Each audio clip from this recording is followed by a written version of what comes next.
الحمد لله الذي وكفى والسلام على حبيبه الذي اصطفى أما بعد فأعوذ بالله السميع العليم من الشيطان الرجيم وببركة بسم الله الرحمن الرحيم إنا أنزلناه في ليلة القدر وما أدراك ما ليلة القدر ليلة القدر خير من ألف شهر صدق الله العلي العظيم والحمد لله رب العالمين. آئیے سب سے پہلے ہم اور آپ مل کر اللہ کے نبی، ہم سب کے نبی، ساری کائنات کے نبی، سارے نبیوں کے نبی، وہ نبی جو زمین پر چلے تو سر پہ ابر بارش کا سایہ کرتا ہوا نظر آئے، وہ تیرا میرا شانوں والا نبی جو زمینوں پر قدم رکھے تو قدموں کے نشان نہ پڑے، اور وہ نبی پتھروں پہ قدم رکھتے تو پتھر نقش کفے پائے مصطفیٰ کو سینے پہ اتارتے ہوئے نظر آئے. ذرا اونچی آواز کے ساتھ بولے سبحان اللہ. وہ میرا شانوں والا مصطفیٰ کہ جو جانوروں کی جرموں سے گزر جائے تو جانور تیرے میرے نبی کے قدموں پہ سجدے کرتے ہوئے نظر آئے. وہ ہمارے شانوں والے نبی کہ جو پہاڑوں کی بلندیوں سے گزرے تو پہاڑ تیرے میرے نبی کی بارگاہ میں الصلاۃ والسلام علیک یا رسول اللہ کی دھڑکنیں پیش کرتے ہوئے نظر آئے. اور بریلی کا سلطان ہم سنیوں کا امام عاشقان ابن دلوجا امام احمد رضا تمام منظر کو دیکھ کر کے اس کا نقشہ یوں کھینچتے ہوئے نظر آئے کہ لوگوں اپنے مولا کی تو ہے بس شان عظیم، اپنے مولا کی تو ہے بس شان عظیم کہ جانور بھی کرے جن کی تعظیم، سب کرتے ہیں ادب سے تسلیم، پیر سجدے میں گرا کرتے ہیں. اسی نبی کی بارگاہ کرم میں محبتوں کے ساتھ عشق رسول میں جھوم کر محبت رسول میں ڈوب کر اونچی بارگاہ میں اونچی آواز کے ساتھ درود و سلام کی سوغات پیش کریں. بڑے اللہ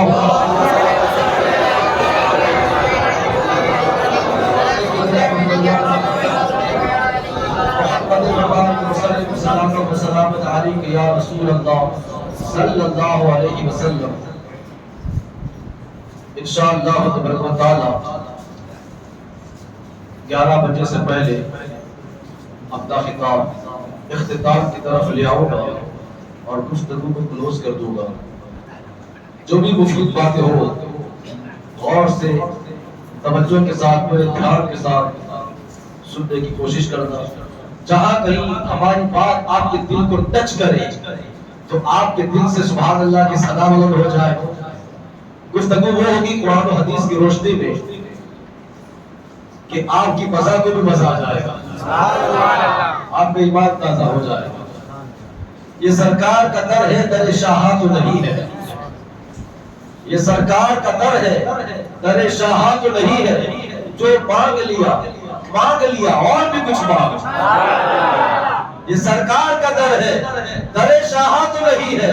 جو مانگ لیا اور بھی کچھ مانگ. اور جو کہتے ہیں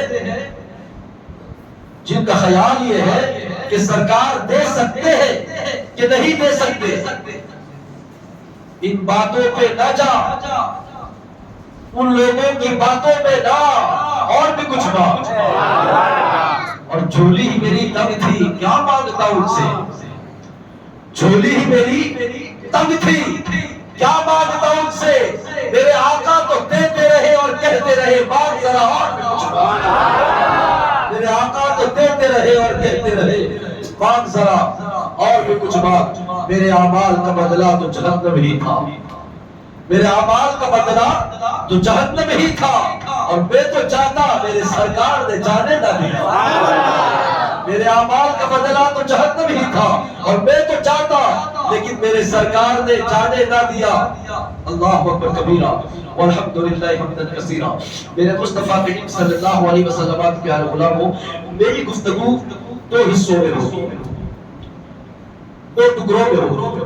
پہلے میں آپ کو بتاؤں گا قرآن کیا ہے، اور پھر انشاءاللہ تعالی میں شب قدر کے حوالے سے اپنی گفتگو کو لے آؤں گا. قرآن کیا ہے؟ قرآن یہ اللہ کی عظیم کتاب ہے اور میرے مصطفیٰ محمد کا معجزہ ہے. قرآن اتنی عظیم کتاب ہے کہ قرآن کو پڑھو تو ثواب، پکڑو تو ثواب، دیکھو تو ثواب، صرف چھو تو ثواب. دنیا میں مجھے کوئی ایسی کتاب دکھاؤ, ہزاروں کتابیں چھپی گئی, لاکھوں کتابیں لوگ چھاپ رہے ہیں, اگر کوئی ایسی کتاب مجھے دکھاؤ جس کو پکڑنے سے ثواب ملتا ہو, جس کو چھونے سے ثواب ملتا ہو, جس کو دیکھنے سے ثواب ملتا ہو, قرآن کے سوا دنیا میں کوئی ایسی کتاب نہیں دکھا سکتا. یہ تنہا قرآن ہے جس کو پڑھ لو تو عبادت کا ثواب, جس کو چھو تو عبادت کا ثواب, جس کو دیکھو تو بھی ثواب, جس کو چھو لو تو بھی ثواب. یہ صرف قرآن ہے. قرآن لاجواب کتاب ہے, قرآن بے مثال کتاب ہے, قرآن بے نظیر ہے. قرآن کے جیسی کتاب دنیا میں نہ آئی ہے نہ قیامت تک آ سکتی ہے.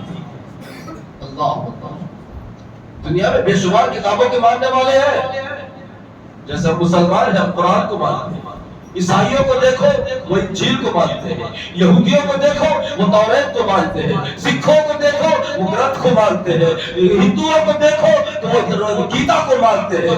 دنیا کے اندر بے شمار قومیں موجود ہیں اور دنیا کی تمام قوموں کے پاس اپنے اپنے مذہب کی ایک کتاب موجود ہے. اور دنیا کا مذہب, دنیا کے اندر بسنے والا انسان وہ کسی بھی مذہب کا ماننے والا ہو, ہر مذہب کا ماننے والا, یہ چیلنج کرتا ہے ایک دنیا والوں ہماری کتاب سچی ہے. عیسائی کہتے ہیں ہماری انجیل سچی ہے, یہودی کہتے ہیں ہماری توریت سچی ہے, ہندو کہتے ہیں ہماری گیتا سچی ہے, سکھ کہتے ہیں ہماری گرنتھ سچی ہے, مسلمان کہتا ہے ہمارا قرآن سچا ہے. مگر مسلمانوں یہ تو ہم انسان ہے نا, یہ انسانوں کی بولی ہے, یہ تو کتابوں کو ماننے والوں کی بولی ہے. یہاں جو کتاب کو مانتا ہے وہ اپنی کتاب کی تعریف ضرور کرتا ہے, وہ اپنی کتاب کو حق مانتا ہے, وہ اپنی کتاب کو سچ مانتا ہے. مگر آئیے دیکھیے, مجھے بتاؤ یار, دنیا کے اندر دنیا والے گیتا کو گیتا کہتے ہیں, مگر گیتا سے بھی کبھی سوال کیا جائے, اے سکھ لوگ اپنی کتاب کو غلط کہتے ہیں, مگر غلط کو بھی تو کبھی سامنے رکھ کر کے اس کو سوال کیا جائے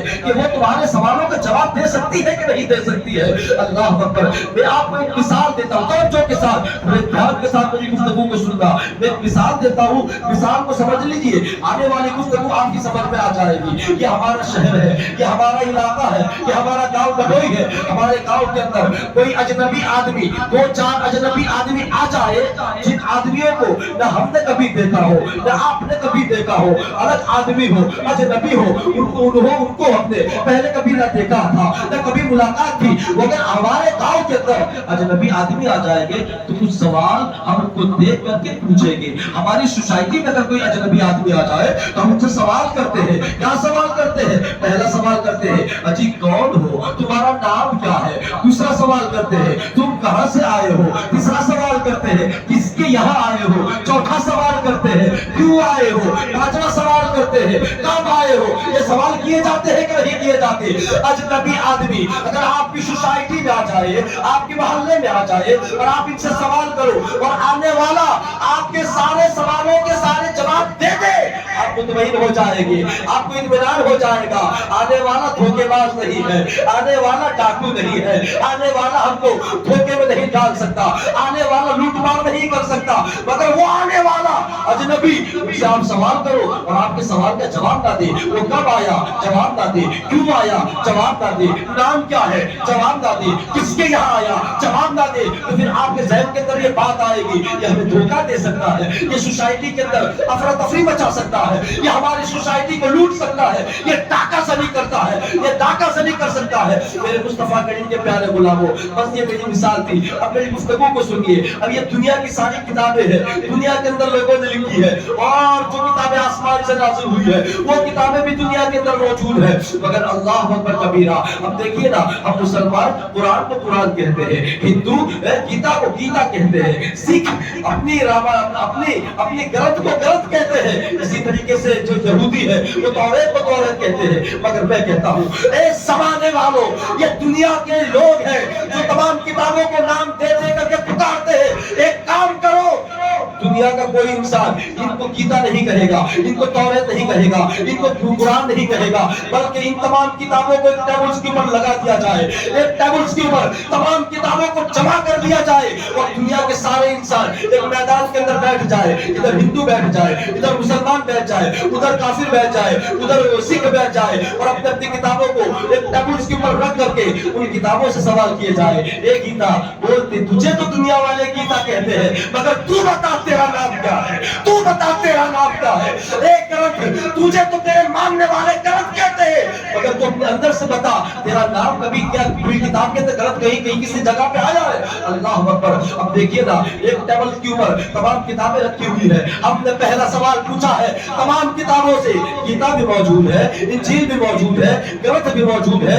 اور دوسری کتابیں بھی موجود ہے، ہم نے تمام کتابوں کے سامنے ایک سوال رکھا ہے، اپنا نام خود سے بتاؤ، دنیا والے تو تم کو نام سے پکارتے ہیں مگر تم اپنا نام خود بتاؤ۔ اب جب ہم نے سوال کیے نا ان بند کتابوں کے اوپر، اللہ اکبر، تو نہ گیتا بول رہی ہے، نہ انجیل بول رہی ہے، نہ زبور بول رہی ہے، نہ گرنتھ جواب دے رہی ہے، تمام کتابیں اپنا نام بتانے سے قاصر ہے، کوئی کتاب اپنا نام نہیں بتا سکتی۔ ہم نے کہا چلو ٹھیک ہے، نام نہیں بتا سکتی، اتنا بتا دو تم کہاں سے آئی ہو، تم کہاں سے آئی ہو۔ جب یہ سوال کیا، اس سوال پر بھی توجہ کے ساتھ گفتگو کو سنا ہے، میں قرآن کے حقانیت و صداقت تمہارے سامنے بیان کرنے والا ہوں۔ اللہ اکبر۔ دوسرا سوال پوچھا، پہلا نام پوچھا، کسی نے نام نہ بتایا، اب دوسرا سوال پوچھا، اچھا یہ بتاؤ تم کہاں سے آئی ہو، کہاں سے آئی ہو، اتنا بتا دو۔ اس سوال پر بھی تمام کتابیں خاموش ہے، گرنتھ بھی نہیں بول رہی ہے، گیتا بھی کوئی جواب نہیں دے رہی ہے، اور انجیل و زبور بھی کوئی جواب نہیں دے رہی ہے۔ ہم نے تیسرا سوال پوچھا، نام نہیں بتا سکتی، کب آئی ہو نہیں بتا سکتی، اتنا بتاؤ تم کہاں سے آئی ہو، تم کو کس نے دنیا میں بھیجا ہے، تم کدھر سے آئی ہو۔ اللہ اکبر۔ تیسرے سوال پر بھی تمام کتابیں خاموش ہے۔ ہم نے چوتھا سوال پوچھا، ارے اتنا بتا دو دنیا میں آنے کے بعد تمہاری ڈیوٹی کیا ہے، تمہاری ذمہ داری کیا ہے، تم دنیا میں کیوں آئی ہو۔ اب اس سوال پر بھی دنیا کی ساری کتابیں خاموش ہے۔ اللہ اکبر۔ نہ گیتا بول رہی ہے، نہ زبور بول رہی ہے، نہ گرنتھ بول رہی ہے۔ اب تو بہت سارے ہم نے سوال کیے مگر ایک بھی سوال کا جواب کسی کتاب نے وہ نہیں دیا، ایک بھی سوال کا جواب کسی کتاب نے۔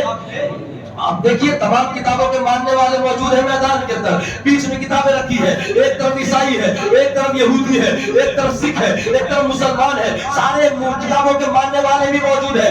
ڈائریکٹ جب کتابوں سے سوالات کیے کوئی کتاب نے جواب نہ دیا، اب ہم نے رخ کیا قرآن مقدس کی طرف، اب ہم نے رخ کیا اللہ کے پاک کلام کی طرف اور قرآن سے پوچھا، اے قرآن جو سوال ہم نے ان تمام کتابوں سے کیے ہیں وہ تمام سوالوں کے جواب ایک بھی کتاب نے نہیں دیا۔ اے قرآن کیا تو بول سکتا ہے، تو جواب دے سکتا ہے؟ قرآن کہتا ہے پوچھو تو صحیح سوال کیا ہے، پوچھو تو صحیح سوال کیا ہے، پوچھو تو صحیح سوال کیا ہے۔ ہم نے قرآن سے کہا، اے قرآن جو سوال ہم نے ان کتابوں سے کیے تھے ان میں سے ایک پہلا سوال یہ تھا کہ تیرا نام کیا ہے، اور تو کیا بتا سکتا ہے؟ انہوں نے تو کوئی جواب نہیں دیا، دنیا والے تو گرنتھ کہہ رہے ہیں مگر اس نے نہیں کہا کہ میرا نام گرنتھ ہے۔ قرآن نے کہا اچھا میرا نام جاننا چاہتے ہو کہ میرا نام کیا ہے؟ تو قرآن سے ہم نے جب کہا نا ہاں تو تیرا نام بتا، تیرا نام کیا ہے؟ تو قرآن کہتا ہے بل هو قرآن مجید، بل هو قرآن مجید۔ ایک زمانے والوں دنیا میں مجھے قرآن کہتی ہے اس لیے کہ میں خود قرآن ہوں، میں قرآن مجید ہوں، بل ہوا قرآن، میں قرآن ہوں، بل ہوا قرآن، میں قرآن ہوں۔ اب قرآن نام بتایا، جب قرآن نے نام بتایا نا تو ہمارا ذوق بڑھا، ہمارا شوق بڑھا۔ ہم نے قرآن سے دوسرا سوال پوچھا، اے قرآن اب تو یہ بھی بتا تو کدھر سے آیا ہے؟ توجہ توجہ، ادھر ادھر بولے سبحان اللہ۔ اے قرآن تو نے نام بتایا دنیا کی کسی بھی کتاب نے، اور میں چیلنج کر کے کہتا ہوں دنیا کی تمام کتابوں کو اللہ اکبر جو ماننے والے ہیں نا وہ نام دے کے بیٹھے ہیں مگر وہ اپنا نام خود نہیں بتا سکتی ہے، کوئی بھی کتاب ہو۔ اللہ اکبر۔ جب قرآن نے اپنا نام بتایا نا تو ہم نے دوسرا قرآن سے سوال کیا، اے قرآن یہ بتا نا کہ تو کدھر سے آیا ہے، تو کدھر سے آیا ہے؟ نام بتایا تو یہ بھی بتا تو کدھر سے آیا ہے؟ تو قرآن کہتا ہے تنزیل من رب العالمین، تنزیل من رب العالمین، میں اس پروردگار عالم کی طرف سے آیا ہوں جو ساری کائنات کا پالنہار ہے، جو ساری کائناتوں کو پالنے والا ہے، مجھے اس رب نے دنیا کے اندر بھیجا ہے۔ ہم نے پوچھا اے قرآن تو نے نام بھی بتایا، کہاں سے آیا وہ بھی بتایا، اب یہ بھی بتا دے تو کسی مولوی کے گھر میں آیا ہے یا کٹھول اللہ کے گھر میں آیا ہے؟ اے نبی کو بھی لوگ اپنے طرح کہنے والے موجود ہیں۔ اے قرآن یہ بتا تو کس کے پاس آیا ہے، تو کس کے گھر میں نازل ہوا ہے، یا کسی مولوی صاحب کے گھر میں آیا ہے؟ تو قرآن کہتا ہے نا جی نا، میں جس کے گھر میں آیا ہوں نا بولو تو قرآن سے ہم نے کہا بول تو کہاں آیا ہے، کس کے یہاں آیا ہے؟ رب کی جانب سے آیا ہے، مگر کس کے یہاں آیا ہے؟ تو قرآن کہتا ہے نزل علی محمد رسول اللہ۔ قرآن پڑھ رہا ہوں، ذرا ذوق کا اظہار کرو، مدد کرو۔ ہم نے قرآن سے پوچھا ہے قرآن تو کس کے یہاں آیا؟ تو قرآن کہتا ہے نزل علی محمد۔ یہ 26ویں پارے کی آیت ہے نا، یہ 26ویں پارے میں پڑھ رہا ہوں، قرآن کہتا ہے نزل علی محمد۔ ارے میں محمد رسول اللہ کی بارگاہ میں آیا ہوں، میں محمد رسول اللہ کی بارگاہ میں آیا ہوں۔ ہم نے قرآن سے سوال کیا، اے قرآن یہ تمام کتابوں نے ہمارے کسی بھی سوال کا ایک بھی جواب نہیں دیا، تو نے نام بھی بتایا، کہاں سے آیا وہ بھی بتایا، کس کے یہاں آیا وہ بھی بتایا، مگر یہ تو بتا تو کب آیا؟ سبحان اللہ۔ اے قرآن تو یہ تو بتا تو کب آیا ہے؟ کیا تو ربیع الآخر میں آیا ہے؟ توجہ، کیا تو ربیع الآخر میں آیا ہے؟ کیا تو رجب میں آیا ہے؟ کیا تو شعبان میں آیا ہے؟ کیا تو بقرعید میں آیا ہے؟ تو کیا ربیع الاول میں آیا ہے؟ اے قرآن بول تو کب آیا ہے؟ تو قرآن کہتا ہے اے دنیا والو، نہ میں ربیع الاول میں دنیا میں آیا، نہ میں ربیع الآخر میں دنیا میں آیا، نہ میں رجب میں آیا۔ ہم نے پوچھا ہے قرآن کب آیا؟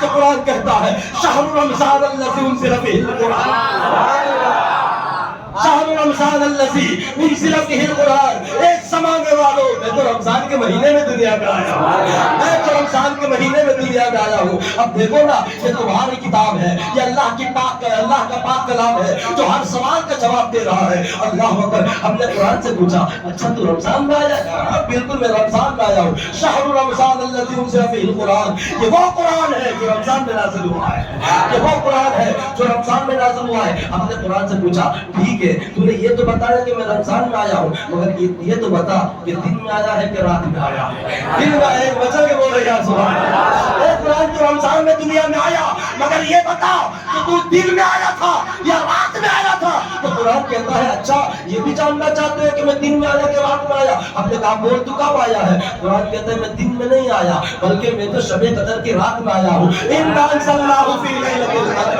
وَمَا أَدْرَاكَ مَا لَيْلَةُ الْقَدْرِ لَيْلَةُ الْقَدْرِ خَيْرٌ مِّنْ أَلْفِ شَهْرٍ۔ ارے میں تو شب قدر کی رات میں دنیا میں آیا۔ سبحان اللہ، اللہ اکبر، اللہ اکبر کبیرہ والحمدللہ حمدا کثیرا۔ یہ تمہارا قرآن ہے جو لاجواب ہے، آپ کے تمام مسائل کا حل اسی قرآن میں ہے، جو آپ کے ہر سوال کا جواب دے رہا ہے۔ کیا نام ہے بتایا، کہاں سے آیا بتایا، کس کے یہاں آیا بتایا۔ اچھا ہم نے قرآن سے پوچھا تو آیا تو یہ تو بتایا، مگر یہ بھی تو بتا کیوں آیا ہے، کیوں آیا ہے، کیوں آیا ہے، تیری ذمہ داری کیا ہے، تیری ڈیوٹیز کیا ہے، کیوں آیا ہے؟ تو قرآن کہتا ہے اچھا یہ جاننا چاہتے ہیں کہ میں دنیا میں کیوں آیا؟ تو قرآن کہتا ہے ھدی للمتقین ھدی للناس، میں پرہیزگاروں اور عام لوگوں کی ہدایت کے لیے آیا ہوں، میں پرہیزگاروں اور عام لوگوں کی ہدایت کے لیے آیا ہوں۔ اچھا اے قرآن تو ہدایت کے لیے آیا ہے، تو پرہیزگاروں کی ہدایت کے لیے آیا ہے۔ اللہ اکبر۔ ہم نے قرآن سے کہا اے قرآن ایک سوال اور ہے، قرآن بولا بول، اے قرآن ایک سوال اور ہے جواب دے۔ قرآن نے کہا بول کیا سوال ہے؟ ہم نے قرآن سے پوچھا اے قرآن یہ تو بتا کہ تیری زبان کون سی ہے؟ کیا تو ہندی میں آیا ہے، کیا انگلش میں آیا ہے، کیا تو فارسی میں آیا ہے، کس زبان میں آیا ہے؟ قرآن کہتا ہے نہ میں ہندی میں آیا، نہ میں گجراتی میں آیا، نہ میں انگلش میں آیا۔ اے قرآن تو آسمانوں سے دنیا میں کس زبان میں نازل ہوا؟ تو قرآن کہتا ہے الف لام را تلک آیات الکتاب المبین انا انزلناہ قرآنا عربیہ، اِنَّا أَنزَلْنَاهُ قُرْآنًا عَرَبِيًّا۔ ارے میں تو عربی زبان میں دنیا میں آیا۔ اللہ اکبر۔ ہم نے قرآن سے پوچھا اے قرآن تو اور بھی سوال کے جواب دے سکتا ہے؟ کہا کہ ہاں بول کیا سوال ہے؟ ہم نے قرآن سے پوچھا کہ اب یہ بتا، اب جگر تھام کے بیٹھنا ہے سننے والوں، جگر تھام کے بیٹھنا ہے۔ اب دیکھو تمہارے قرآن کا پاور دیکھو، تمہارے قرآن کی طاقت دیکھو، تمہارے قرآن کا جلال دیکھو۔ اللہ اکبر۔ ہم نے قرآن سے پوچھا اے قرآن یہ بتا تیرے اندر پاور کتنا ہے، تیرے اندر طاقت کتنی کتنی ہے، تیرے اندر جلال کتنا ہے. تو قرآن کہتا ہے میرے جلال کو جاننا چاہتے ہو، سنو میرے اندر اتنا جلال ہے کہ لو انزلنا هذا القرآن على جبل لرأيته خاشعا متصدعا من خشية الله. سبحان اللہ. قرآن سے ہم نے پوچھا تیرے اندر پاور جلال کتنا ہے، تو قرآن کہتا ہے لو انزلنا هذا القرآن على جبل لرأيته. ایک زمانے والوں اگر اللہ مجھے پہاڑوں پہ نازل کرتا تو پہاڑ میرے جلال سے ریزہ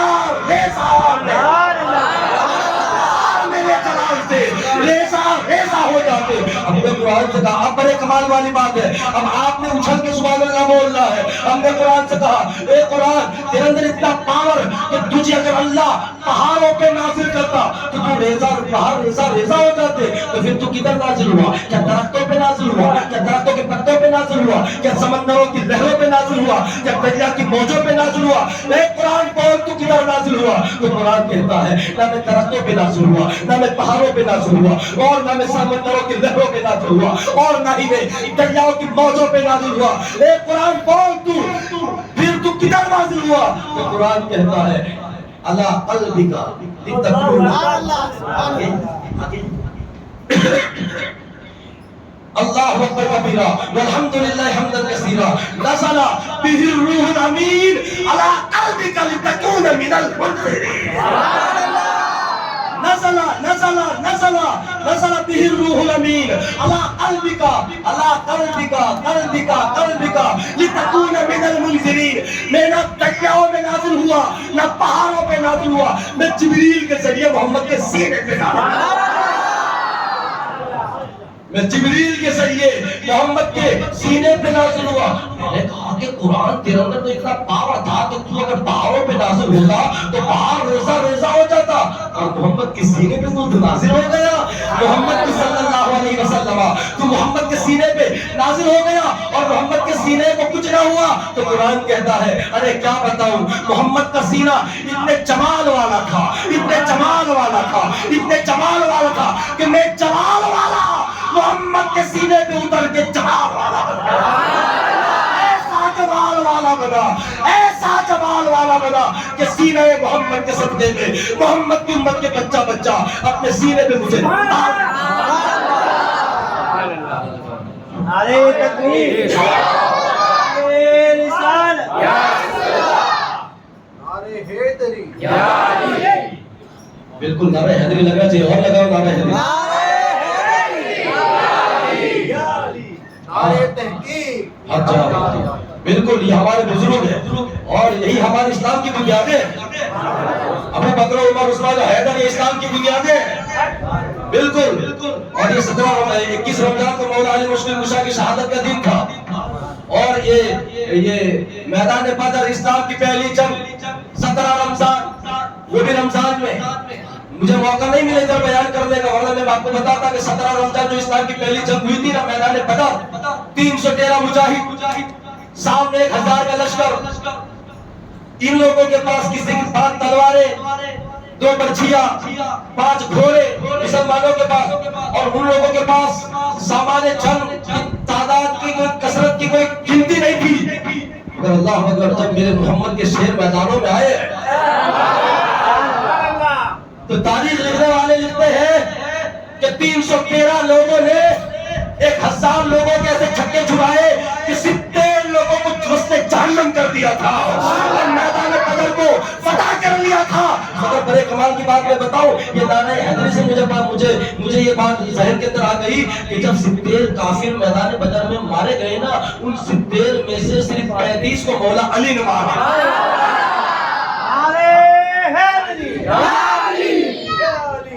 ان 70 میں سے صرف 35 لوگوں کو صرف میرے مولا علی حیدر کرار نے مارا تھا. اللہ اکبر کبیرہ والحمدللہ حمدا کثیرا. تو میرے مصطفیٰ کریم کے پیارے غلاموں، یہ ہمارا قرآن ہے جو آپ کے ہر سوال کا جواب دے رہا ہے، آپ کے ہر سوال کا جواب دے رہا ہے. آپ کوئی بھی سوال کرو، قرآن سوال کا جواب دے رہا ہے. اللہ اکبر کبیرہ. تو میں نے آپ کو پہلے مثال دی تھی کون سی کہ آپ کی سوسائٹی میں اجنبی آدمی آ جائے، آپ سوالات کرو اور جواب نہ دے، آپ سمجھ جاؤ گے یہ دھوکہ دے سکتے ہیں، یہ گمراہ کر سکتے ہیں۔ پتہ یہ چلا کہ جو سوالوں کے جواب نہ دے وہ گمراہ کر سکتے ہیں۔ ان کتابوں نے سوالوں کے جواب نہیں دیے۔ دنیا کی ہر کتاب کے پیچھے چلنے والا گمراہ ہو سکتا ہے، قرآن کے پیچھے چلنے والا ہدایت پا جائے گا، ہدایت پا جائے گا۔ میرے مصطفیٰ کریم صلی اللہ تعالیٰ علیہ وسلم کے پیارے غلاموں، اب قرآن کے حوالے سے ایسی بے شمار ہزاروں باتیں جو کی جا سکتی ہے، مگر آئیے آج شب قدر کی رات ہے، سبحان اللہ، آج اللہ کی رحمتوں کے نزول کی رات ہے، سبحان اللہ، آج گناہوں کی بخشش کی رات ہے، سبحان اللہ، آج اللہ کا کرم آسمان اول پہ آ جاتا ہے، پہلے آسمان پہ آ جاتا ہے۔ میں یہ نہیں کہوں گا، ہمارے سے یہ سب بیٹھے ہیں، میں گفتگو کرتے وقت نا جملوں لفظ بولنے سے پہلے اس کو تول لیتا ہوں کہ یہ لفظ اللہ کی شان میں بولا جا سکتا ہے کہ نہیں بولا جا سکتا۔ لوگ یہ کہتے ہیں کہ شب قدر کی رات میں اللہ تعالیٰ آسمان پہ آ جاتا ہے، پہلے آسمان پہ اللہ تعالیٰ آ جاتا ہے۔ ارے پگلو، اللہ آنے جانے سے پاک ہے، اللہ ادھر ادھر آنے جانے سے پاک ہے۔ اللہ نہیں آتا، اس کا کرم آ جاتا ہے، اس کی رحمت آ جاتی ہے، اور اس کی رحمت آواز دے رہی ہوتی ہے، اے میرے بندے مانگ، میں تجھے دینے والا ہوں، میں تجھے دے دوں۔ اللہ اکبر کبیرہ والحمدللہ حمدا کثیرا۔ تو میرے مصطفیٰ کریم کے پیارے غلاموں، یہ شب قدر کی رات ہے۔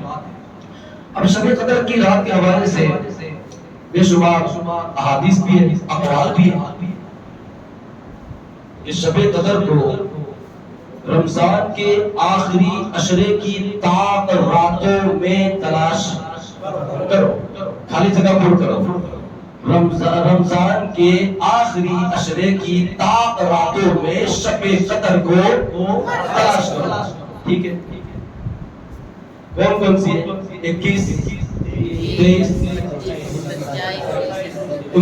27 29 21 23 25 27 29 ان راتوں میں شب قدر کو تلاش کرو۔ مگر میں نے کل میں نے کہا تھا کہ میں انشاءاللہ حضور بتانا وہ دلائل دوں گا کہ سب کو یقین ہو جائے گا کہ شب قدر جو ہے نا 27 رمضان ہی کو ہے۔ آج کرنے کا یہ تو حدیثوں میں بھی ہے، اس کا ہمارا انکار بھی نہیں ہے، مگر زیادہ تر جو اقوال ہے وہ میں تمہارے سامنے بیان کرنے جا رہا ہوں۔ اور یہ میرے سرکار صلی اللہ علیہ وسلم کی حدیث ہے، میرے آقا نے فرمایا، یہ اس حدیث کو حضرت عائشہ صدیقہ رضی اللہ تعالیٰ عنہ بیان فرماتی ہے کہ حضور نے فرمایا کہ رمضان کی شب قدر کو رمضان کے آخری عشرے کی تاک راتوں میں تلاش کرو۔ یہی سوال حضرت امیر معاویہ، اونچی آواز سے بولیے حضرت امیر معاویہ رضی اللہ تعالیٰ، ان سے سوال کسی نے پوچھا کہ امیر معاویہ شب قدر کب ہوتی ہے؟ شب قدر کب ہوتی ہے؟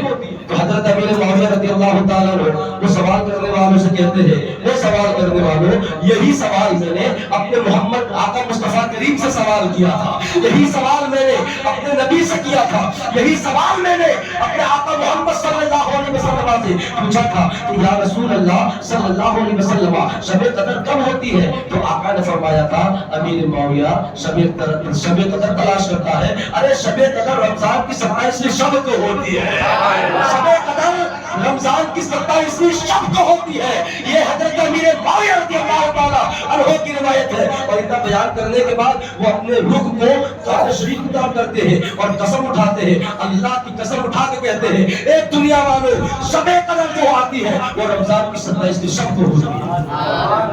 یہی سوال حضرت ابی بن کعب، میرے نبی کی امت کا پہلا قاری، میرے نبی کی امت کا پہلا قاری حضرت ابی بن کعب، نبی کا صحابی، اتنا موٹا قاری، اتنا بڑا قاری کہ میرا اللہ جبریل کو بھیجتا اور جبریل کو پیغام دے کے بھیجتا کہ جبریل جا میرے معبود سے کہہ کہ میرا معبود سال میں ایک بار اپنا قرآن ابی بن کعب کو سنائے، سال میں ایک بار میرا معبود اپنا قرآن ابی بن کعب کو سنائے۔ اللہ اکبر، اتنے بڑے قاری قرآن کے حضرت ابی بن کعب رضی اللہ تعالیٰ عنہ، ان کے سامنے کسی نے سوال کیا کہ یہ شب قدر کب ہوتی ہے؟ یہ تاک راتوں میں تلاش کرنے کی جو بات ہے، مگر یہ شب قدر کب ہوتی ہے؟ تو ابی بن کعب رضی اللہ تعالیٰ عنہ وہ بھی قسم اٹھاتے ہیں اور قسم اٹھا کے کہتے ہیں، اللہ کی شب قدر رمضان کے 27 شب کو اللہ اکبر. اب میں بہت بڑی دلیل دینے جا رہا ہوں. حضرت امیر المومنین. کون امیر المومنین؟ جن کا نام عمر بن الخطاب ہے، جن کا نام حضرت فاروق اعظم رضی اللہ تعالیٰ عنہ ہے، جن کی شان یہ ہے کہ میرے آقا فرماتے ہیں کہ مجھ محمد کے بعد اگر نبوت کا دروازہ بند نہ ہوا ہوتا تو میرے بعد میرا عمر نبی بن گیا تھا. یہ حضرت عمر کی شان ہے. میرے آقا نے فرمایا کہ میرا عمر وہ ہے کہ میرے عمر کی زبان پر میرا رب بولتا ہے. اللہ کو ینطق علی لسان عمر، میرے عمر کی زبان پر میرا رب بولتا ہے. یہ عمر کی شان ہے کہ میرے آقا نے فرمایا کہ شیطان ہر ایک کے پاس جاتا ہے، اس کو بہکانے کی کوشش کرتا ہے، مگر میرا عمر وہ ہے کہ عمر کو دیکھ کے شیطان اپنا راستہ بدل لیتا ہے. سبحان اللہ. عمر کو دیکھ کے شیطان اپنا راستہ لے لیتا ہے. اللہ اکبر. یہ حضرت فاروق اعظم، یہ امیر المومنین کہ جن کا نام سن کر اس زمانے کی دو سپر پاور روم اور ایران عمر کا نام سن کر ایسے کانپتی تھی. وہ نبی کا عمر. توجہ. حضرت امیر المومنین فاروق اعظم رضی اللہ تعالیٰ عنہ نے ایک مرتبہ بڑے بڑے صحابہ کو بلایا. آ جاؤ. بڑے بڑے صحابہ آ گئے. بیٹھے. کیا بات ہے؟ کیا بات ہونے والی ہے؟ تو حضرت فاروق اعظم رضی اللہ تعالیٰ عنہ کہتے ہیں کہ آج میں جاننا چاہتا ہوں کہ شب قدر ہوتی کب ہے. سبحان اللہ. میں ذرا اونچی بولو سبحان اللہ. بڑے بڑے صحابہ کو اپنے وہاں بلا لیا مسجد نبوی شریف میں اور کہا کہ آج فیصلہ کرنا ہے کہ شب قدر ہوتی کب ہے. 21 کو ہوتی ہے، 23 کو ہوتی ہے، 25 کو ہوتی ہے، 27 کو ہوتی ہے، 29 کو ہوتی ہے. ہوتی کب ہے؟ بڑے بڑے صحابہ ہیں. ان بڑے بڑوں میں ایک بچہ بھی آتا ہے جو میرے نبی کا بھائی ہے. سبحان اللہ. چچا زاد بھائی میرے نبی کے سگے چچا حضرت عباس، حضرت عباس کے بیٹے حضرت عبداللہ. سبحان اللہ. سبحان اللہ. سبحان اللہ. بڑے بڑوں میں حضرت عبداللہ کو بھی حضرت عمر نے بلایا اور کہا بیٹھ جا. وہ سارے صحابہ بڑے بڑے تھے، یہ بچے تھے. پوچھا گیا کیوں بلایا ہے؟ کہا کہ آج فیصلہ کرنا ہے اور آپ لوگوں نے مجھے دلائل دینے پروف کرنا ہے کہ شب قدر ہوتی کب ہے. ایک صحابی کھڑے ہوئے، انہوں نے کہا کہ شب قدر جو ہے رمضان کی 21 تاریخ کو ہوتی ہے. کہا دلیل دو. انہوں نے اپنے دلیلیں پیش کی. کہا بیٹھ جا. حضرت عمر نے کہا بیٹھ جا. دوسرے صحابی کھڑے ہوئے، کہا کون کب ہوتی ہے؟ دوسرے صحابی نے کہا 23 کو ہوتی ہے. انہوں نے اپنے دلائل دیے. کہا بیٹھ جا. تیسرے صحابی کھڑے ہوئے، انہوں نے کہا کہ شب قدر کی جو رات ہے وہ 29 کو ہوتی ہے. انہوں نے اپنے دلائل دیے. حضرت عمر نے کہا بیٹھ جا. اللہ اکبر. تمام لوگ اپنے اپنے دلیلیں دے رہے ہیں، اپنے اپنے دلائل دے رہے ہیں. اس کے بعد حضرت عمر کی نظر حضرت عبداللہ پہ پڑتی ہے. ان کی پیدائش کا واقعہ بھی عجیب ہے. سبحان اللہ. یہ عباس کے بیٹے، عباس کون؟ نبی کے جلدی جلدی نبی کے چچا. ان کی بیوی کا نام ام فضل. کیا نام؟ ام فضل کا کوئی بیٹا نہیں تھا، ان کی یہاں بیٹیاں ہی تھی. مگر ایک بار ایسا ہوا کہ ام فضل کا میرے سرکار کے سامنے سے گزر ہوا، سکی چچی کا ام فضل کا گزر ہوا. میرے آقا نے فرمایا اے چچی رک جا، میں تجھے خوشخبری دیتا ہوں کہ میرا اللہ تجھے خوبصورت بیٹا دے گا. سبحان اللہ. میں فضل رک جا، میں محمد تجھے خوشخبری سناتا ہوں. میرا اللہ تجھے خوبصورت بیٹا دے گا. ادھر ام فضل کہتی ہے آقا جی کیسے ہو سکتا ہے؟ میرے یہاں پہ کوئی معاملہ بھی نہیں ہے. عورتوں کو پتا چلتا ہے نا کہ بھئی ہوگا کہ نہیں ہوگا، حمل ہے کہ نہیں ہے، یہ سارے معاملات ہوتے ہیں. ام فضل کہتے ہیں کہ آقا جی کوئی آثار بھی نہیں ہے، کوئی امید بھی نہیں ہے، پھر بیٹا کیسے ہو سکتا ہے؟ آقا نے فرمایا میں نے کہا ہوگا تو ہوگا. سبحان اللہ. میں محمد نے کہا ہوگا تو ہوگا. کہا ٹھیک ہے. وہ جب جانے لگی نا تو کشمکش میں چلنے لگی. آقا نے فرمایا ام فضل ٹھہر جا. وہ رک گئی. کہا کہ ابھی بھی شک ہے. سن، جب وہ بیٹا پیدا ہوگا اور اس کو اپنی گود میں رکھ کر کے دیکھنا، اس میں نشانیاں بتاتا ہوں کہ وہ تیرا بیٹا کیسا ہوگا، وہ تیرا بیٹا کیسا ہوگا. میں نشانیاں بتاتا ہوں تیرا بیٹا کیسا ہوگا. ام فضل رک جاتی ہے. آقا فرماتے ہیں جب تیرا بیٹا پیدا ہو جائے اس کو ہاتھوں میں اٹھا کے دیکھنا، اس کا سینہ جو ہے نا وہ شیر کی طرح چوڑا ہوگا. سینہ جو ہے نا وہ شیر کی طرح چوڑا ہوگا. اس کے موٹے موٹے کان ہوگے، اس کے لال لال رخسار ہوگے، اس کی موٹی موٹی موٹی آنکھیں ہوگی. اللہ اکبر. اس کے بعد میرے آقا فرماتے ہیں اے ام فضل تو اپنے بیٹے کو گھما کر کے اس کی گردن پہ دیکھنا ایک لمبا دھاری دار کالا تل ہوگا. لمبا دھاری دار کالا تل ہوگا. یہ نشانیاں دیکھنا اور یہ نشانیاں تجھے مل جائے پھر میری بارگاہ میں آ جانا, ورنہ سمجھ لینا میں نے ایسے ہی کہہ دیا تھا. ام فضل تو خوشی خوشی اپنے گھر چلی گئی اور دن گزرتے گئے. 1 مہینہ 2 مہینے 4 مہینے 6 مہینے 9 مہینے ہوئے نا, ام فضل کے یہاں بچہ پیدا ہو گیا. اے اپنے آقا کی لگائے پہ بچہ کے بولو نا, سبحان اللہ. بچہ پیدا ہو گیا. ام فضل نے اس بچے کو دیکھا کہ آقا نے جو نشانیاں پیدا ہونے سے پہلے بتائی تھی کہ اس کے موٹے موٹے گال ہو گئے, وہ بچے کے پاس بڑے بڑے گال ہے, اس کے لال لال رخسار ہے, موٹی موٹی آنکھیں ہیں, سینہ بڑا چوڑا ہے, بڑا کشادہ ہے. اللہ اکبر. ام فضل کہتی ہے آقا نے ایک نشانی گردن کے پیچھے بھی بتائی تھی, اس کو گھما کر کے جب ام فضل نے دیکھا ایک لمبا دھاری دار کالا تل ہے. ام فضل یہ نشانیاں دیکھ کر کے آقا کی بارگاہ میں آئی. میرے سرکار نے ام فضل کو دیکھ کے مسکرا دیا. میرے سرکار نے ام فضل کو دیکھ کر کے مسکرا دیا. یوں مسکرائے کہ چاند سی کلیوں میں پڑ گئی, یوں مسکرائے کہ چاند سی کلیوں میں پڑ گئی, یوں لب گشا ہوئے کہ گلستاں بنا دیا, یوں لب گشا ہوئے کہ گلستاں بنا دیا. اور یا رسول اللہ تیری ایک مسکراہٹ پر ہم ہوش گنوا بیٹھے, تیری ایک مسکراہٹ پر ہم ہوش گنوا بیٹھے. ہم ہوش میں آنے ہی والے تھے, اب پھر مسکرا بیٹھے. سبحان اللہ. ہم ہوش میں آنے والے ہی تھے, اب پھر مسکرا بیٹھے. یا رسول اللہ. اللہ اکبر اللہ اکبر کبیرہ. اب میرے سرکار نے ام فضل کو دیکھا نا, آقا نے مسکرایا, اے ام فضل کیا حال ہے؟ کہا آقا جی بیٹا بھی پیدا ہو گیا, جو آپ نے خوشخبری دی تھی وہ خوشخبری مبارک بات پوری بھی ہو گئی, جو نشانیاں بیان کی تھی وہ نشانیاں بھی پائی گئی. اب میرے آقا کی بارگاہ میں حضرت وہ بچے کو دیا گیا. اب میرے آقا فرماتے ہیں اب سے تو ام فضل نہیں ام عبداللہ ہے. میں نے اس بچے کا نام عبداللہ رکھا ہے. یہ وہ عبداللہ ہے جن کا نام ہی میرے سرکار نے رکھا. اور پھر اپنی گود میں لیا اور اپنی نبوت والی انگلی سے اپنے لعاب دہن کو لیا.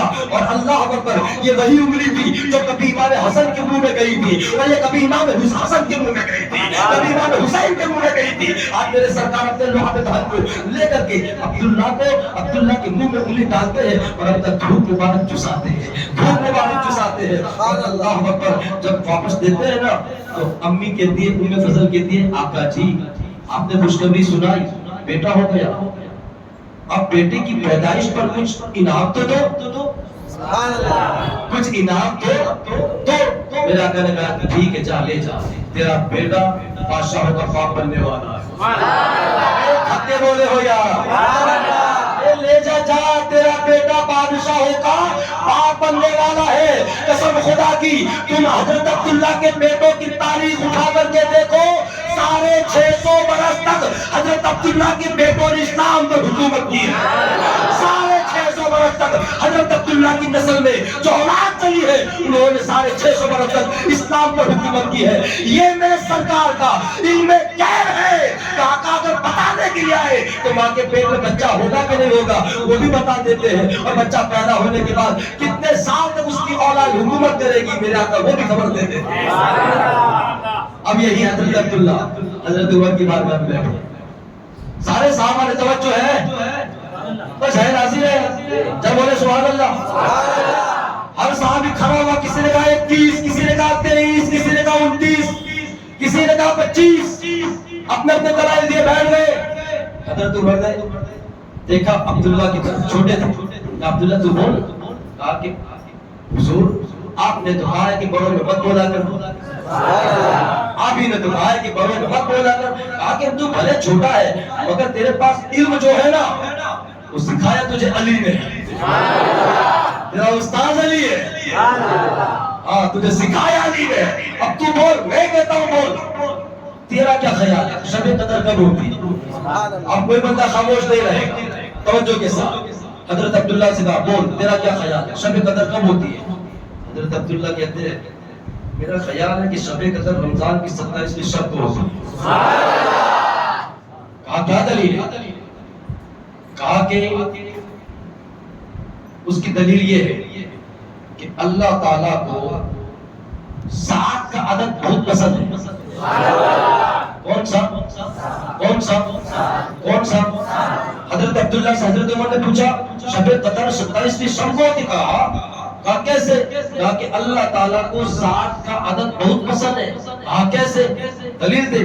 کہا کہ جب پسند تھا اسی لیے تو اللہ نے آسمان بنائے سات، سات کا عدد پسند ہے اسی لیے زمینیں بنائی سات، سات کا عدد پسند ہے اسی لیے اللہ نے کعبے کے طواف کے چکر کے معاملے رکھے سات، اللہ کو سات کا عدد پسند ہے اسی لیے تو اللہ نے صفا مروہ کی صحیح کے چکر رکھے سات، سات کا عدد پسند ہے اسی لیے اللہ تعالیٰ نے سورہ فاتحہ کی آیتیں رکھی سات، سات کا عدد پسند ہے اسی لیے اللہ تعالیٰ نے نسب کے رشتے جو حرام ہیں وہ رشتوں کی تعداد بھی رکھی سات، جو نسب کے رشتے حرام ہیں جن رشتوں سے بندہ شادی نہیں کر سکتا ان رشتوں کی تعداد بھی رکھی سات۔ کہا کہ ثابت کر، کہا کہ میں تو قرآن کروں گا، کہا قرآن سے، کہا کہ ہاں، کہا قرآن سے ثابت کر وہ کون سے رشتے ہیں جو اللہ نے حرام کیے ہیں۔ حضرت عبداللہ کہتے ہیں اللہ نے قرآن میں فرمایا ہے حرمت علیکم امہاتکم وبناتکم واخواتکم وعماتکم وخالاتکم وبنات الاخی وبنات الاخت۔ اللہ تعالیٰ کو سات کا عدد پسند ہے اسی لیے اللہ تعالیٰ نے نسب کے رشتے حرام جو کیے اس کی تعداد بھی سات، سسرالی رشتے جو حرام کیے اس کی تعداد بھی سات۔ اللہ تعالیٰ کو سات کا عدد اتنا پسند ہے، اتنا پسند ہے کہ جہنم کے دروازے بھی سات، جہنم کے درجے بھی سات۔ اللہ تعالیٰ کو سات کا عدد اتنا پسند ہے کہ حضرت یوسف علیہ السلام کے زمانے میں بادشاہ نے جو خواب دیکھا اور خواب میں جو گائے دیکھی ان گائیوں کی تعداد بھی سات۔ کہا کہ اور آگے بڑھ، کہا کہ جا، کہا کہ پھر، کہا کہ سات کا عدد اللہ کو بہت پسند ہے، کہا کہ اور، کہا کہ اور یہ ہے کہ شب قدر جو ہے نا اس کا عدد بھی ہے سات، سات سے شروع ہوتا ہے اس لیے میرا خیال ہے کہ شب قدر جو ہے وہ 27 شب کو ہوتی ہے۔ کہا کہ ایسے نہیں، دلیل دے۔ کہا کہ ٹھیک ہے اب دلیل آپ نے سننا ہے، جگہ تھام کے بیٹھنا ہے۔ دیکھیں حضرت عبداللہ دلیل کیا دیتے ہیں۔ کہا کہ حضور شب قدر 27 رمضان کو ہوتی ہے۔ حضرت عمر نے کہا بولنا دلیل دے۔ کہا کہ دلیل یہ ہے کہ قرآن مقدس کے اندر لیلۃ القدر یہ کتنی بار آیا ہے؟ کہا کہ 3 بار آیا ہے نا، اِنَّا أَنزَلْنَاهُ فِي لَيْلَةِ الْقَدْرِ وَمَا أَدْرَاكَ مَا لَيْلَةُ الْقَدْرِ خَيْرٌ مِنَ أَلْفِ شَهْرٍ۔ 3 بار آیا ہے نا۔ کہا کہ بالکل حضرت عبداللہ، اب توجہ، حضرت عبداللہ حضرت عمر سے کہتے ہیں کہ یہ لیلۃ القدر کا لفظ قرآن میں کتنی بار آیا ہے؟ کہا کہ تو بول کتنی بار آیا ہے؟ کہا کہ 3 بار آیا ہے۔ کہا 3 بار آیا؟ کہا بالکل۔ کہا کہ جو لفظ ایک بار آتا ہے یعنی لیلۃ القدر اس میں لفظ کتنے ہیں، اس میں شبد کتنے ہیں، اس میں اکثر کتنے ہیں؟ کہا تو گن کے بتا۔ تو حضرت عبداللہ گنتے ہیں لام یا لام تا الف لام قام تال۔ کہا کہ یہ لیلۃ القدر کا جو لفظ ہے نا اس کے اندر کل ٹوٹل لفظ ہے 9، کل ٹوٹل لفظ ہے 9۔ کہا 9 ہے؟ کہا بالکل۔ کہا کہ 9 لفظ ہے لیلۃ القدر میں؟ کہا کہ بالکل۔ کہا کہ آیا کتنی بار ہے؟ کہا کہ 3 بار۔ کہا کہ 9 سے 9 کو پھر ملاؤ یعنی 3 بار 9 کو ملا کر کے گنو کتنے بنتے ہیں؟ کہا کہ 27 بنتے ہیں۔ کہا کہ 27 بنتے ہیں۔ تو پھر کہتے ہیں اللہ کی عزت و جلال کی قسم شب قدر بھی ہوتی ہے 27 شب کی نہیں۔ إِنَّا أَنزَلْنَاهُ فِي لَيْلَةِ الْقَدْرِ وَمَا أَدْرَاكَ مَا لَيْلَةُ الْقَدْرِ لَيْلَةُ الْقَدْرِ خَيْرٌ مِنْ أَلْفِ شَهْرٍ۔ تو میرے مصطفیٰ کریم کے پیارے غلاموں، یہ شب قدر کی رات جو ہے نا بڑی عظیم رات ہے، بڑی مبارک والی رات ہے۔ اس رات میں ہم نے اللہ کی بارگاہ میں اپنے گناہوں سے معافی بھی مانگنی ہے اور امت مسلمہ کا جو دنیا میں حال ہے اس حوالے سے بھی آپ نے دعائیں کرنی ہے۔ اور میں آپ کو آخر میں کچھ باتیں عرض کرتا ہوا چلو کہ الحمدللہ میں نے رمضان شریف میں کچھ 10 قرآن پڑھے، اس میں سے 3 قرآن صرف نماز میں پڑھے۔ ہاں 3 قرآن صرف وہ جو سنتیں پڑھتے ہیں نا، میں جوہر کی 4 رکعت سنت میں پورا سپارہ پڑھ ڈالا۔ ایسے میں نے 3 قرآن صرف قرآن یہ نمازوں میں پڑھے، سنتوں میں پڑھے، ٹھیک ہے۔ اس میں سے 1 قرآن جو میں نے نماز میں پڑھا، اس میں سے 1 قرآن آپ ادھر جتنے بھی لوگ بیٹھے ہیں نا، جتنے بھی حضرات بیٹھے ہیں، ان تمام لوگوں کے گھروں میں جو بھی مرحوم ہے، جو بھی مرحومات ہیں، جس کے گھر میں جس کا جو بھی رشتہ دار انتقال کیا ہے، 1 قرآن ہم ان تمام مرحوموں کی بارگاہ میں سال ثواب پیش کرتے ہیں اور رب کی بارگاہ میں دعا کرتے ہیں مولا کریم یہاں بیٹھنے والے تمام لوگوں کے گھروں میں جو مرحومین مرحومات ہیں ان پر اپنا فضل فرما، اپنا کرم فرما، ان کی مغفرت فرما، ان کی بخشش فرما اور ان کو جنت الفردوس کا اعلیٰ مقام عطا فرما۔ انشاءاللہ تبارک و تعالیٰ اگر آپ کی محبت رہی تو دوبارہ پھر اسی مسئلے کے اوپر انشاءاللہ قرآن سنائیں گے۔ اللہ نے چاہا قاری صاحب کی محبتیں رہی، آپ لوگوں کا ساتھ رہا، انشاءاللہ تعالیٰ پھر دوبارہ قرآن سننے اور سنانے کا انشاءاللہ دوبارہ مزہ آئے گا۔ خدا قدیر و جبار کی بارگاہ میں میں اپنی گفتگو کو اس شعر کے ساتھ ختم کرتا ہوں۔ بہت سادہ سا ہے اصول دوستی محسن اپنا، جو نبی سے بے تعلق ہو وہ ہمارا ہو نہیں سکتا۔ فقیران آئے تھے صدا کر چلے ہیں، آپ سبھی سلامت رہو، یہ دعا کر چلے ہیں۔ السلام علیکم، صلاۃ و سلام کے لیے کھڑے ہو جائیں۔